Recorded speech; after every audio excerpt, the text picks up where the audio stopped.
Today I'm doing a reading of the Managerial Revolution. We'll be focusing mostly on the essential excerpts and quotes from this that I think are important for thinking through the concept of the PMC.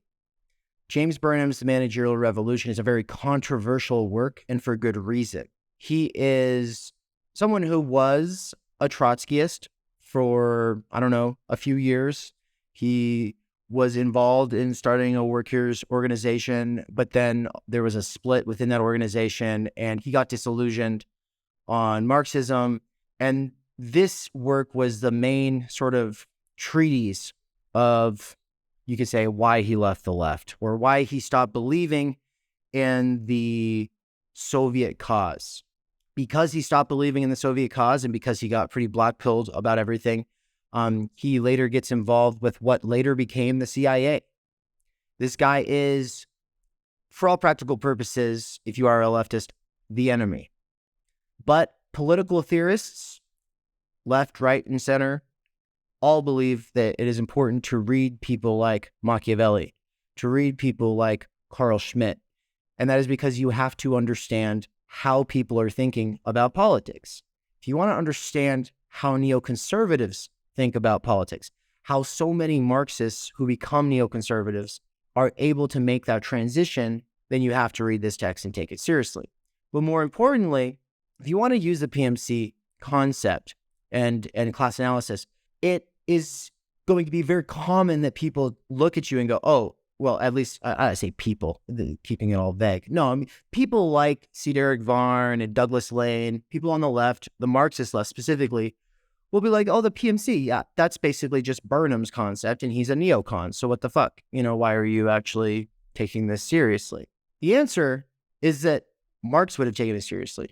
Marx did not just read his enemies and say, this person disagrees with me, therefore I'm not going to read them. No, you read them, find the kernels of truth or fact or whatever it is, the insight, the novel insight that they bring into the thing, and you find a way of sublating that into your own project while at the same time taking a lot of the assumptions of that author to their logical conclusion and showing why it falls apart. Like, this is immanent critique, this is dialectical thinking, and it is the thing that I think is so often missing in theory circles, where people seem to think that, no, we only really do a dialectical approach thinking through the contradictions on our side.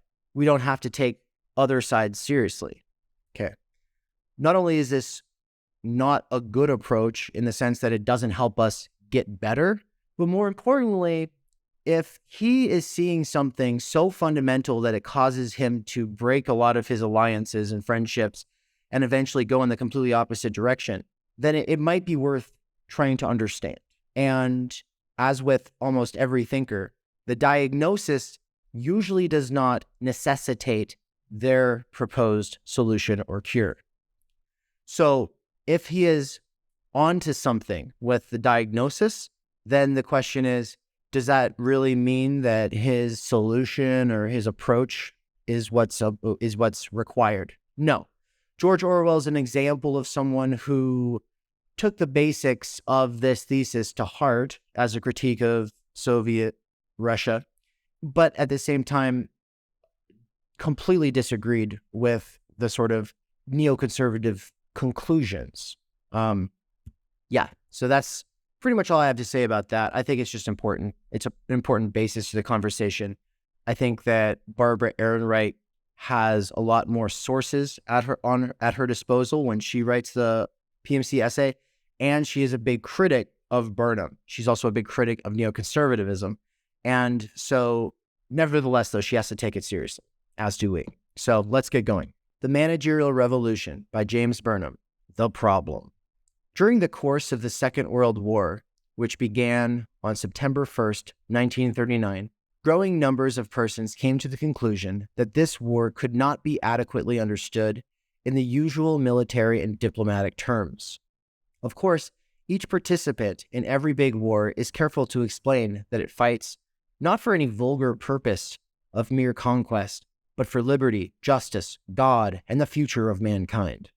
The Second World War is no exception to this general rule, which seems to express a deep seems to express a deep of men's moral nature when confronted with the task of mutual slaughter. That's quite the typo to have at the very beginning. Wow. Nevertheless, with all allowances for the general rule that there still remains on the part of trained and intelligent as well as casual observers the conviction that this war is not an ordinary war. The difference has been stated by some in calling the war a revolution, more particularly a social revolution. For example, the well-known writer Quincy Howey, in his radio commentaries, insisted time after time on such an interpretation. Germany, he kept repeating, is not merely sending a remarkably organized military machine across its borders. Her military machine is the carrier of a social revolution which is transforming the social system on the European continent. The same point was made in numerous dispatches from Otto Tolischus after his expulsion from Germany, where he had been stationed for many years as chief correspondent of the New York Times. I mention these two men not because their opinion was exceptional, but rather because they conspicuously and consistently upheld a view which has come to be shared by so many others. However, when we examine what such observers have said and written, we discover that, though they have been firm in their insistence that the Second World War is a social revolution, they have been by no means clear in describing what kind of revolution it is, what it consists of, where it is leading, what type of society will emerge from it. We must be careful not to permit historical judgment to be distorted by the staggering emotional impact of the war itself. If a major social revolution is now in fact occurring, the war is subordinate to the revolution, not the other way around. The war, in the final analysis, and future wars, is an episode in the revolution. What we mean when we speak of a social revolution, especially when we try to distinguish social revolution from a merely military or political revolution. Several conflicting definitions have been attempted, as a rule accompanying special and conflicting theories of history, which the definitions are apart. It seems, however, possible to describe the chief constituents of what can intelligently be meant by a social revolution without committing ourselves in advance to any special theory. These chief constituents seem to be three. First, there takes place a drastic change in the most important social, economic, and political institutions. The system of property relations, the forms under which economic production is carried on, the legal structure, the type of political organization and regime are all so sharply altered that we feel compelled to call them different in kind, not merely modified in degree. Medieval feudal property relations, modes of economic production, law, political organization are all replaced by modern bourgeois or capitalist property relations, modes of production, law, and political organization. During the course of the revolution, it often happens that the old institutions are quite literally smashed to pieces, with new institutions developing to perform analogous functions in the new society. Along with the changes in social institutions, there go more or less parallel changes in cultural institutions and in the dominant beliefs which men hold about man's place in the world and the universe. This cultural shift is plainly seen in the transition from feudal to modern capitalist society, both in the reorganization of the form and place of such institutions as the church and the schools, and in the complete alteration of the general view of the world, of life, and of man, which took place during the Renaissance. Finally, we observe a change in the group of men which holds the top positions, which controls the greater part of power and privilege in society. To the social dominance of feudal lords with their vassals and fiefs succeeds the social dominance of industrialists and bankers with their monetary wealth, their factories, and wage workers. In this conception, there is a certain arbitrariness. The fact is that social and cultural institutions, beliefs, and relationships of social power always change, or subject to a continuous modification. It is impossible to draw an exact temporal line dividing one type of society from another. What is important is not so much the fact of change, which is always present in history, as the rate of change. In some periods, the rate of social change is far more rapid than in others.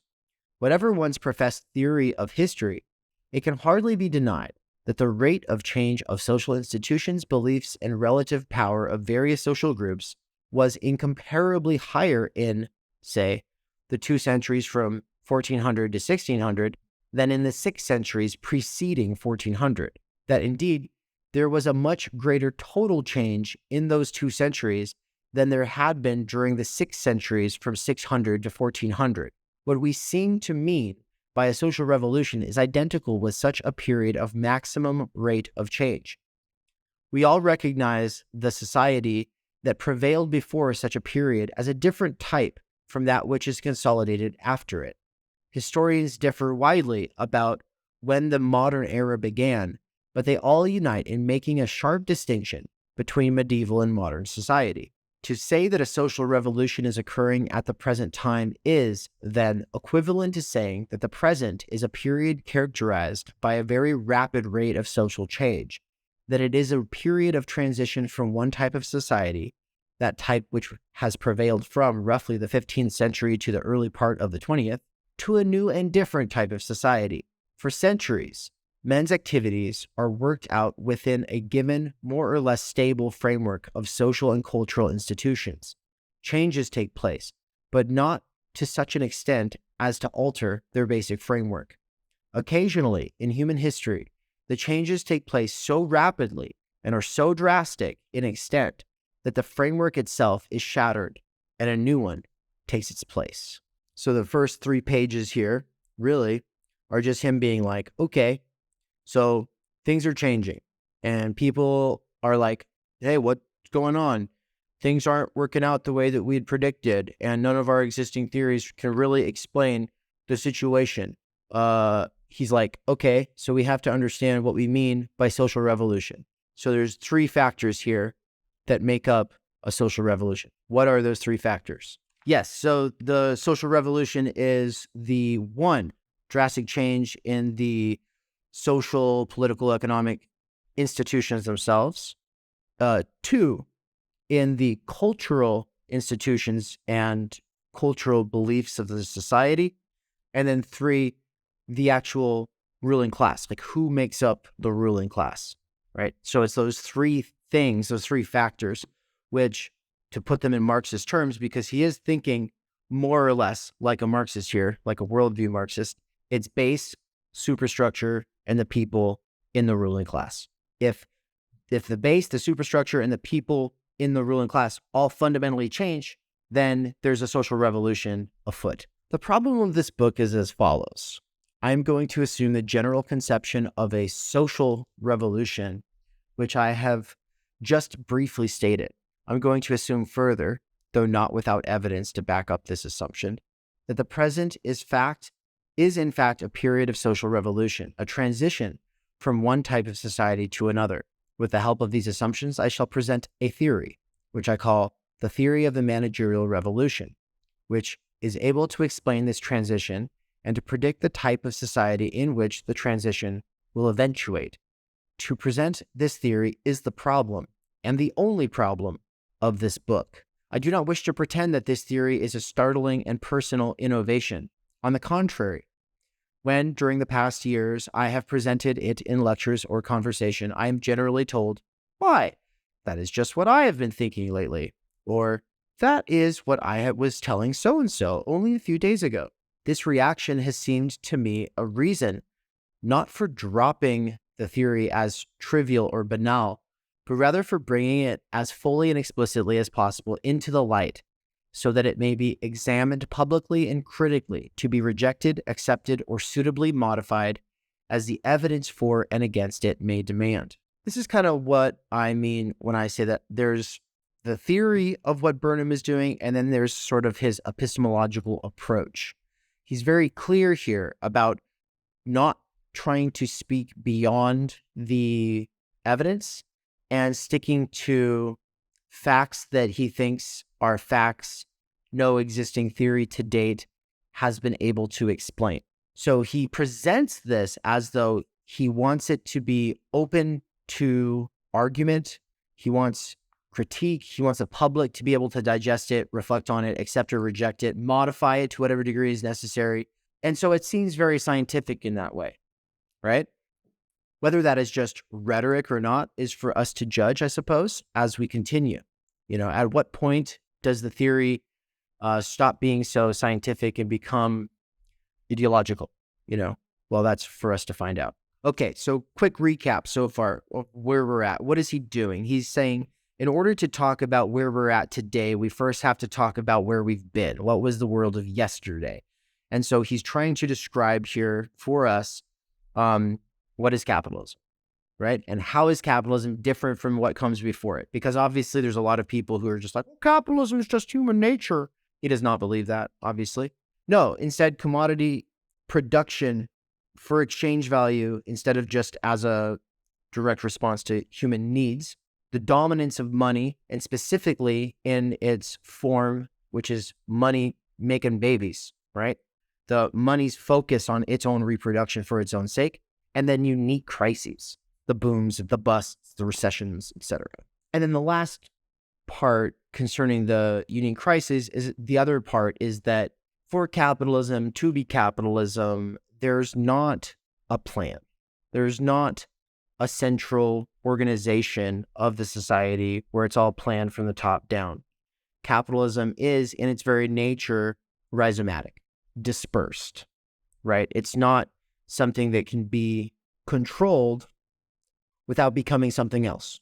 Trotskyists, I think, were the first to point out that in the stage of monopoly capitalism, there comes this thing called state capitalism, right? And so state capitalism became something that the Frankfurt School as well would talk about and think about, because it's a way of making sense of what's going on over in Soviet Russia under Stalinism.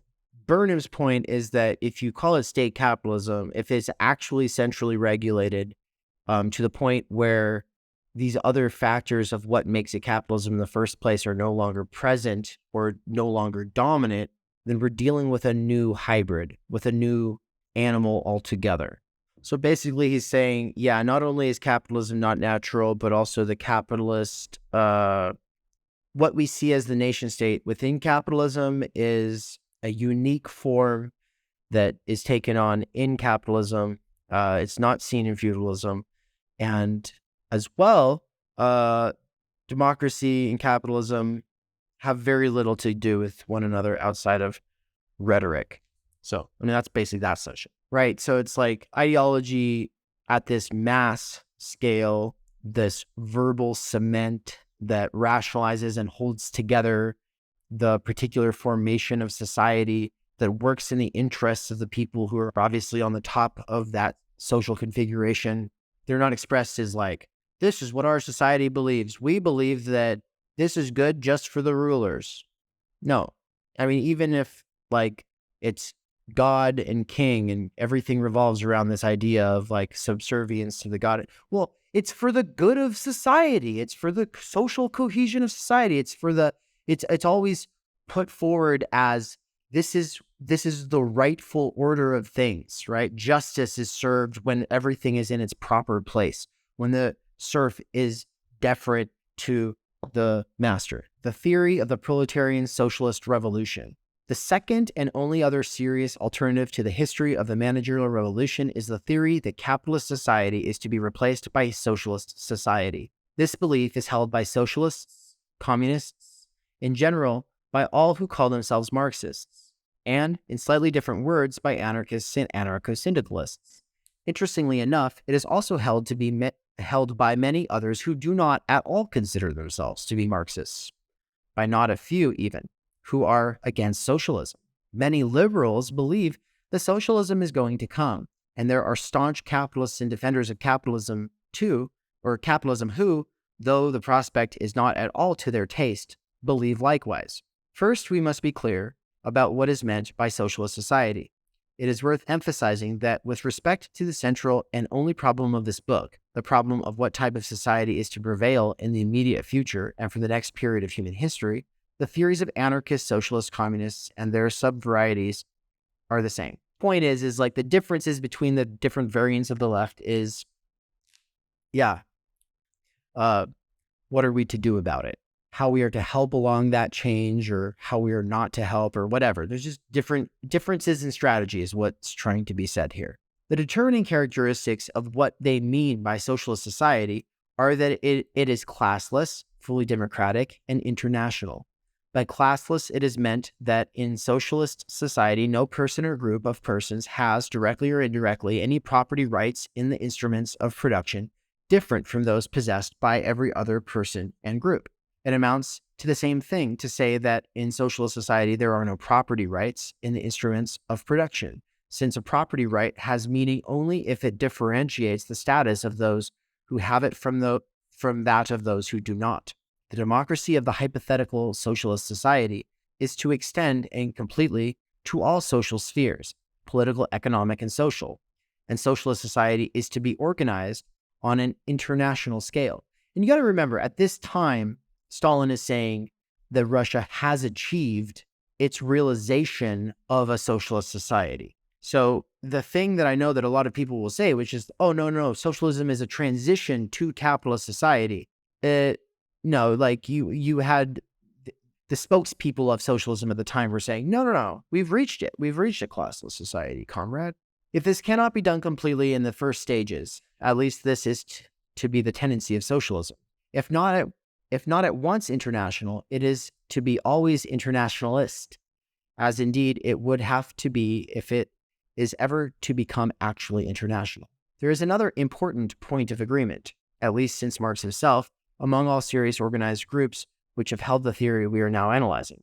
This is the belief that the working class, the proletariat, has a special and decisive role to play in the transformation of society along socialist lines. The main strength of the social movement that will establish socialism is to be drawn from the working class.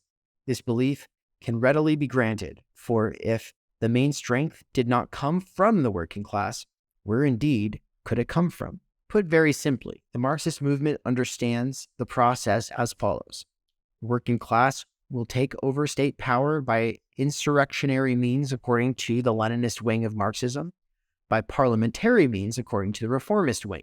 The state will then abolish private property, either all at once or over a short period of time. And after a certain period of adjustment, called by the Leninist wing the dictatorship of the proletariat, socialism will be ushered in.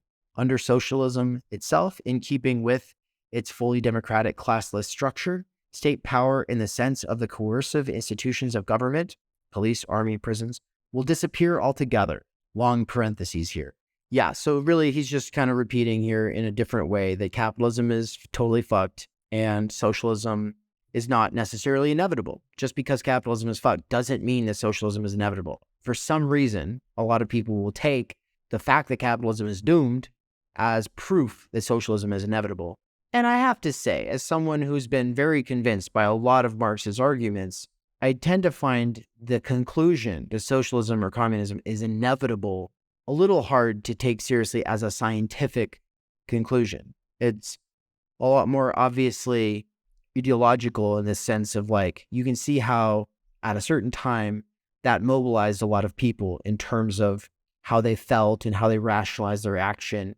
And that indeed, especially in Russia, was the motivating force of a lot of the movement towards socialism, right? That belief that it's inevitable is repeated throughout Lenin, Trotsky, and Stalin's writings. And obviously, to some degree, in Marx and Engels when they're doing their more polemical manifesto-style writing, but it's not as, it's really, it's a lot more a thing in worldview Marxism than it was for, say, Marx when he's doing his critique of political economy. It doesn't play the same role there. Yeah, and so in that sentence that was already so confusing, there was also a parenthetical that says, though Marx himself gravely underestimated the time span allotted to capitalism. I think it would be easy for us to say Burnham himself gravely underestimated the time span of this social revolution he's looking at and its transition to whatever is supposed to be after capitalism. There's just so many different mediating tendencies that have kept this thing chugging along. Now, we already have available historical evidence, both from ancient and modern times, to show that this assumption is not correct. Effective class domination and privilege does, it is true, require control over the instruments of production. but this need not be exercised through individual private property rights. It can be done through what might be called corporate rights, possessed not by individuals as such, but by institutions, as was the case conspicuously with many societies in which a priestly class was dominant in numerous primitive cultures, in Egypt to some degree in the Middle Ages. In such societies, there can be and have been a few rich and many poor, a few powerful and many oppressed, just as in societies like the capitalist, where property rights are vested in private individuals as such. It's a crazy thing that, for me, to read, it's like, okay, how many times did I read Marx or talk to Marxists, and I just didn't I didn't think about that. But yeah, in what world does the abolition of property rights necessarily lead to communism? Why? According to what? He's making the point very simply here. You just have to look at history. There were no property rights, or at least not like these bourgeois individualist property rights in these previous societies. Yet the ruling class or the priestly class still controlled, managed, orchestrated, benefited from, and were able to allocate privileges, right? And that meant that there was a few over a lot of other people. And so obviously there were still classes in a sort of sense. You could say maybe it's a caste or something, but yeah. The main point is that a sort of naive Marxist-Leninist, historical and dialectical materialist, Stalinist worldview doesn't really stand up to a basic look at history, okay? And so maybe that's why so many Marxists don't want to take Burnham seriously, is because there's little bombshells in here. And these are bombshells that Marx would not have been afraid of. Marx would not have been scared to wrestle with these contradictions, to tarry with the negative, okay? That would have been fine for him. But it becomes a problem for dogmatic, religious types of history buffs. So he says, among the evidence, the facts about the Marxist movement itself are especially significant, since the Marxist movement is the chief organized social force, if there is any, through which the establishment of socialism could take place. And here a word of methodological warning is in order. The Marxist movement is subdivided into many groups. The two chief of these in numbers and influence are the reformist, socialist, or social democratic wing, consisting primarily of those parties loosely affiliated with the Second International, together with a number of unaffiliated parties in various countries having similar programs, and the Stalinist wing, consisting of these parties which are sections of the Communist or Third International. In addition to these, there are the opposition branches sprung like Stalinism from the Leninist adaptation of Marxism, chief among which are the small Trotskyist parties joined in which they call the Fourth International, and countless additional parties, groups, and sects, each claiming descent in its own way from Marx. When I speak of the Marxist movement or of Marxists, I mean all of these groups and individuals, all those, that is to say, identified in common speech as Marxist and who, historically and theoretically, have a plausible connection with Marx and Marxist theories. This must be made clear because of a habit which Marxists have taken over, perhaps from the church. Whenever an analysis is made of actions of members of the church or institutions of the church which might seem to be detrimental to the good name of the church and its divine claims, the reply is always given that these actions are not really those of the church, which is a mystic and supernatural body, but only of some erring human acting not for the church, but in keeping with his sinful human nature. By this argumentative method, the record of the church is, of course, perfect. Similarly, each variety of Marxists denies responsibility for the actions of all other varieties, and indeed for all actions of his own group, which have not worked out well, or which have seemed to move away from instead of towards socialism. Just as with the church, the case for Marxism is irreproachable by this method. Yeah, and what he's pointing out here is what we now in the world of debate would call no true Scotsman fallacy, right? Oh, well, that's not a real Marxist. Oh, but instead of it being about with the church, it'd be like, well, that's just sinful humans who gave in to their nature. That's not the real church.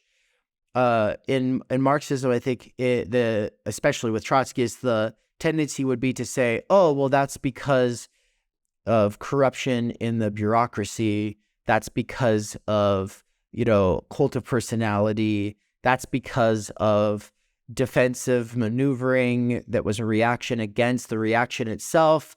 The terror under Lenin was a response to an attempt on his life, and the fact that the Allied nations had invaded Russia to try to squash the rebellion. And so, of course, they had to go into a defensive maneuver.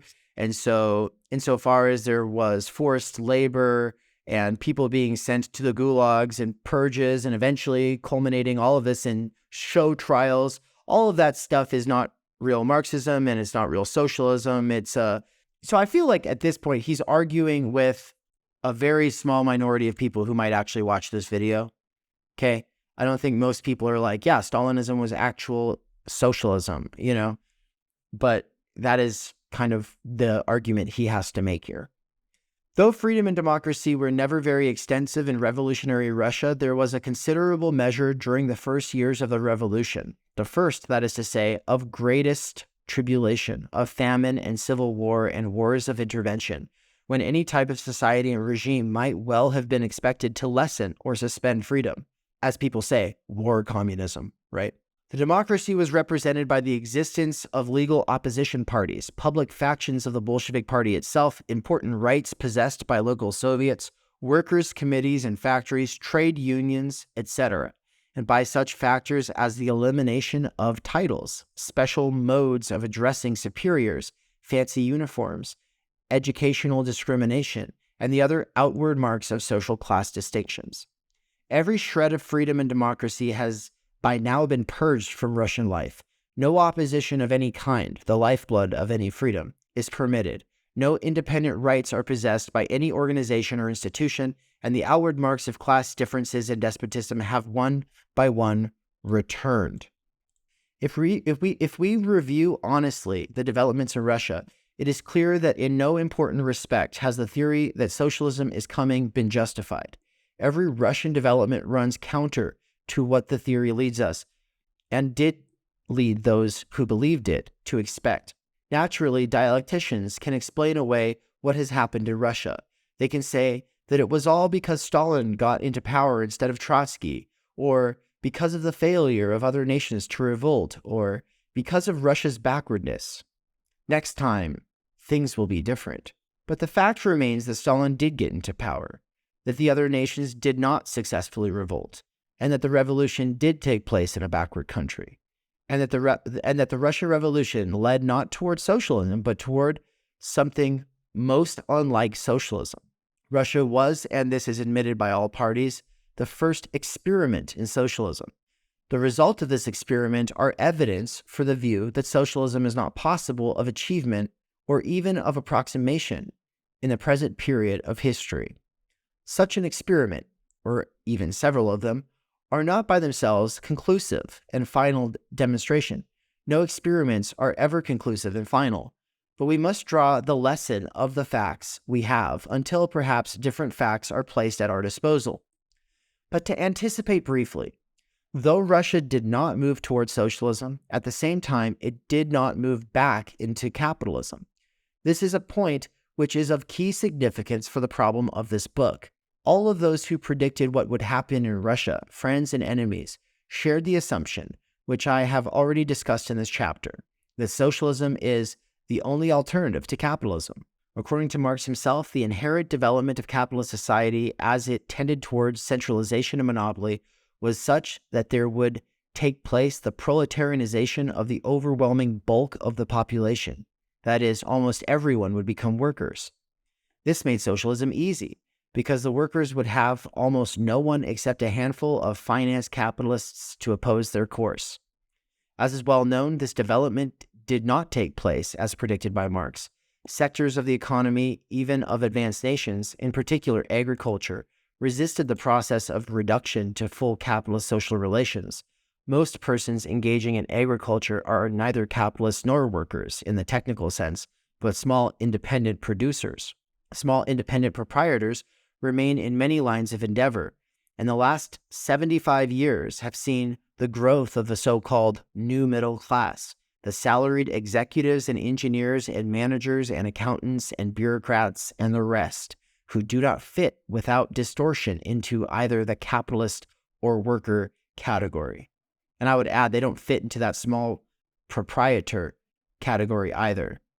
A Marxist friend who's been doing some of this PMC research was talking to one of his other Marxist friends recently, and that person was saying, no, professors aren't the PMC. They're just a part of the petty bourgeoisie. They own their own means of production. They own their laptops. A professor who has a laptop but not the institution of a university behind him is just an influencer. It's meaningless to call someone a professor and say that they own their own means of production and by that their laptop. It's like what? I'm sorry. That's like saying the president of the United States owns his own means of production because he owns a cell phone. It's just like these people are nothing without the institution that provides the role that is the placeholder that they occupy. Okay. And okay. Anyway, so this was already evident before 1914. Since the First World War, however, the social position of the working class has gravely deteriorated. This deterioration may be seen in a number of related developments. The rate of increase in the number of workers, especially the decisive industrial workers, compared to the total population, has slowed down, and in the last decade in many nations has changed to a decrease. The bulk of the unemployed come into the working class. Changes in the technique of industry have, on the one hand, reduced more and more workers to an unskilled or close to unskilled category, but on the other, have tied the process of production more and more critically to certain highly specialized skills of engineering, production planning, and the like, requiring elaborate training not possessed by or available to many workers. With the methods of production used in Marx's own day, there was a higher percentage of skilled workers to unskilled. The gap in training between an average worker and the average engineer or production manager was not so large.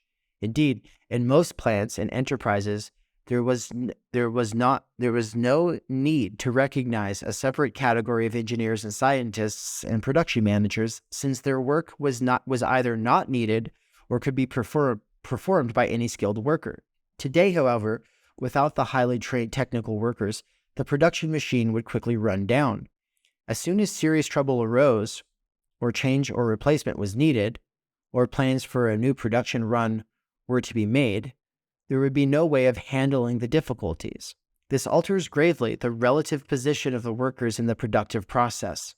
In Marx's time, one could think without too much strain of the workers taking over the factories and mines and railroads and shipyards and running them for themselves. At least on the side of the actual running of the productive machine, there was no reason to suppose that the workers could not handle it. Such a possibility is today excluded on purely technical grounds, if on no others. The workers, the proletarians, could not, by themselves, run the productive machine of contemporary society.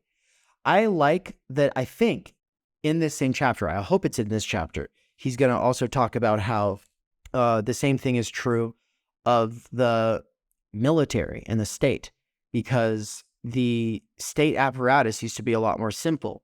A bunch of workers with guns could be a serious contender to the army, right?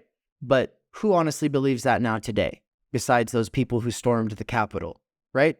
It's those people who stormed the Capitol who believed naively that the levers of control are inside of the Capitol, as if the deep state is inside those doors, as if bringing a few guns and a bunch of people who are angry is enough. But it was enough for Lenin, right? War-torn Russia, they come up upon the Winter Palace. The soldiers say, okay, come on in. We're not going to fight you. Yeah, it's because there was like nobody home and the levers of power really were right there. Think about the Capitol today. No, no, that's crazy. But, right now he's talking about workers. Do you think that the average worker is going to be able to run Tesla? No, you need engineers. primarily. It's engineers and programmers. And those people have a different class interest than your average worker. There has been a corresponding change in the tech. And by the way, I'm not saying that that's an antagonistic class interest between the engineers and the regular workers that cannot be surmounted. I'm not saying that there is no room for collaboration, but what's the point of class analysis if not also for thinking about inherent contradictions between groups? Okay. You have to at least think through those contradictions if any change or collaboration is to be made. They can't just be hand-waved away. Capitalist society was the first advanced culture to introduce mass militias or armies of the citizenry. The mass armies were proved to be necessary to capitalism, as Machiavelli had foretold. Oh, I think this is right here, what I was talking about. By the unfortunate experiences with mercenary armies and then later small standing armies, the characteristic troops of the first century of capitalist society. But mass armies were at the same time potentially dangerous to the rulers of capitalist society, since, when they were formed, arms and training were given to the workers, who might decide to use them not against the foreign enemy, but against the domestic rulers. Marxist theory, especially the Leninist branch of Marxism, naturally made a crucial point of this capitalist phenomenon, and in reality based revolutionary strategy upon it. The workers, armed in the mass by their rulers, were to turn their guns in the other direction. In modern times, up to the First World War, the infantry was the decisive branch of the armed forces. The weapons and maneuvers used by the infantry were comparatively simple. It took little skill or training to be able to learn them. Anybody can take his place in a military infantry attack. Thus, if the ordinary soldiers of the line, armed workers, revolted, they could be expected to put up a perfectly adequate fight against the elements of the armed forces which failed to revolt. Beginning with the First World War and carried vastly farther in the Second, this military situation has been radically altered. Mass infantry is not eliminated yet at any rate, but victory is today seen to depend upon complicated mechanical devices, airplanes, tanks, and the rest, to produce and handle which requires, once more, considerable skill and training. The industrial worker cannot learn those overnight, and it is noteworthy that the members of the Air Corps and their highly mechanized branches of the armed forces are drawn scarcely at all from the ranks of the industrial workers. Just as the new techniques of industry weaken the general position of the workers in the productive process as a whole, so do the new techniques of warfare weaken the potential position of the workers in a revolutionary crisis.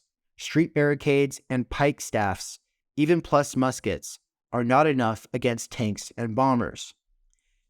I feel like this is one of those sort of symptomatic nerves that is repressed in most organizing spaces, as though people rioting on the street are going to be able to take on the National Guard, as if workers taking over a factory somewhere are going to be able to collaborate with workers everywhere else in a way that's a serious threat to the military.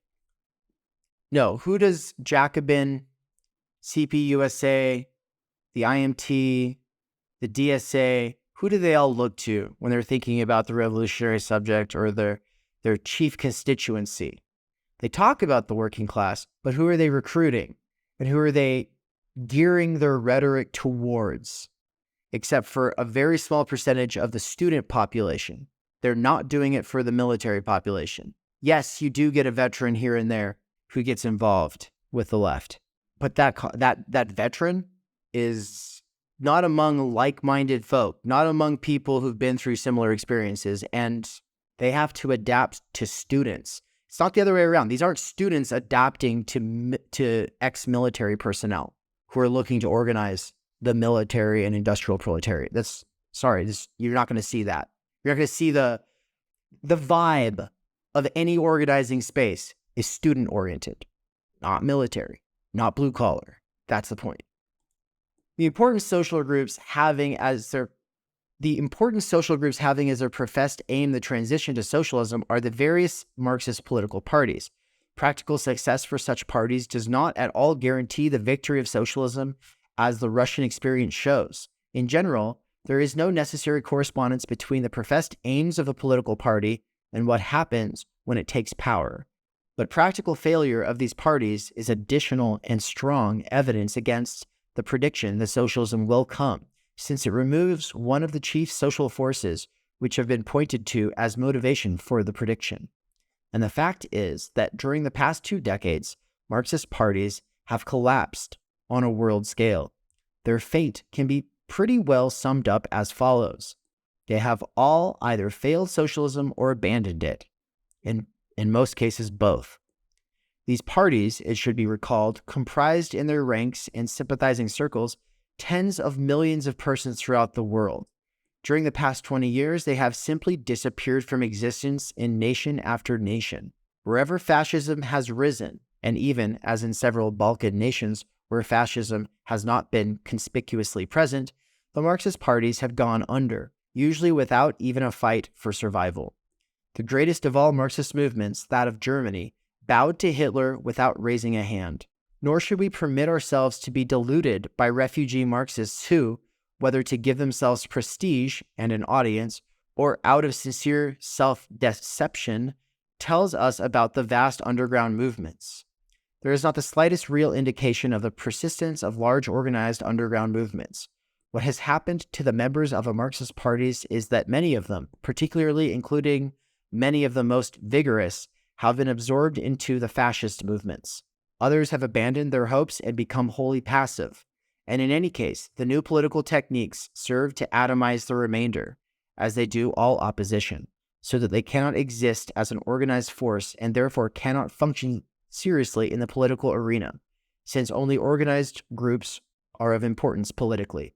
I would just add that fascism, as it developed, Mussolini, the guy who coins the term and strategy, was a Marxist who decided to become an opportunist nationalist. And Gramsci, one of the most important communist theoreticians of the 20th century, backed Mussolini for a hot minute before regretting it and then spending the rest of, most of his life in prison, right? So the fascists from the beginning adopted the pro-worker rhetoric. They just made it nationalist, which was pretty easy to do because it's pretty easy to appeal to workers and say, look, the international thing, it ain't happening. But we've got your interests at heart, and these other liberals, they don't. Whereas on the other side, the response of leftist populism, which basically takes the playbook from the fascists, but says instead of it being, the white, cis, hetero, nationalist demographic that we're going to put into a bundle, we're going to instead take all the marginalized elements and put those into a bundle, and we'll develop a counter hegemony that way. They're speaking to progressive workers, while the fascists are speaking to regressive workers. But neither of these two approaches is fundamentally thinking about social change or socialist society in the way that Marx was, right? These are ways of stealing the thunder from Marxists because, we're using similar talking points, but then we add a bunch of other cultural, identitarian, culture war talking points to our agenda. And like I said, it steals the thunder from the Marxists. And a good example of that would be with Soc Dems. It took quite a lot for Bernie to get the name brand appeal, that generally had a lot of support across this country. It took his entire life to build it up to where it got in 2016. And in 2019 to 2020, how easy was it for all the people he was running against to start adopting certain talking points of his to make it sound like he was not substantially different from them and like he was just an old man version of what they were offering, right? Everyone was like, oh yeah, we're for workers. We're for Medicare for all. Oh yeah, we're for that, right? The point is like people love to steal the thunder from whether it's revolutionary or reformist socialist. They love to steal the thunder by adopting certain talking points. Anyway, welcome. What you saw here was a bunch of clips of excerpts from a couple of reading sessions that were done as a part of the Essential Texts live exegetical readings with Dave. Those are not live on YouTube, but they are done live on Zoom. And if you want to be able to participate, we'd love to have you. This is a quick little infomercial about what's being offered.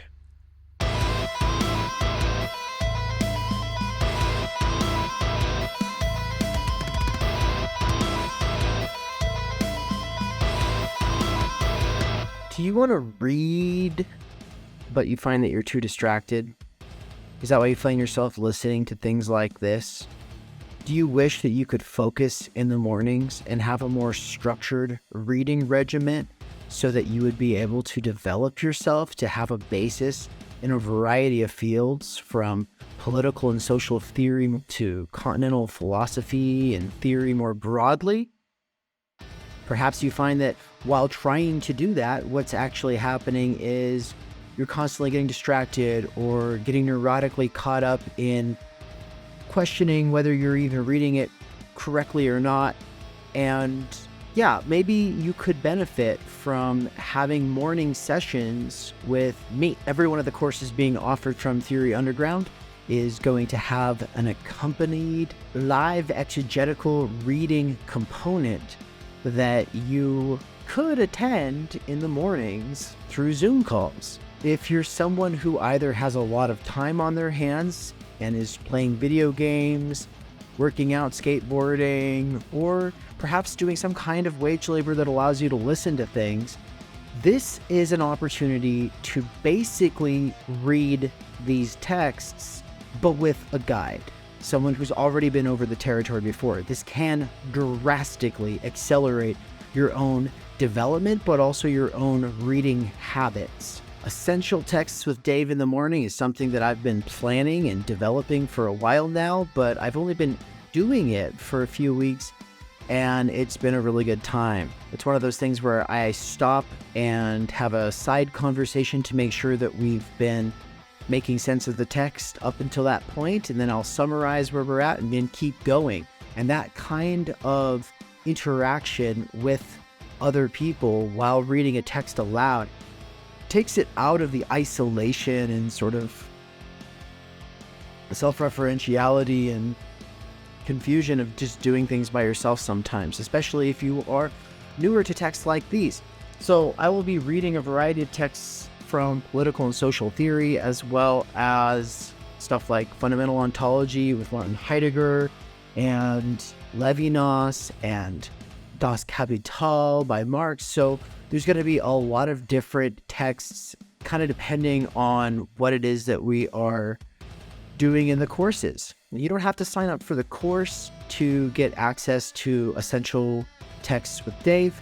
All you have to do is become a 1/10 of the cost of the means of production for Theory Underground patron, or a $50 a month patron. Either of those two tiers of patronage will get you access to the live exegetical readings of Essential Texts with me. On the other side, if you're not able to join these conversations live, you can pay for the backlog of all of my live exegetical readings, which are not publicly accessible. This video that you saw here was only the tip of the iceberg.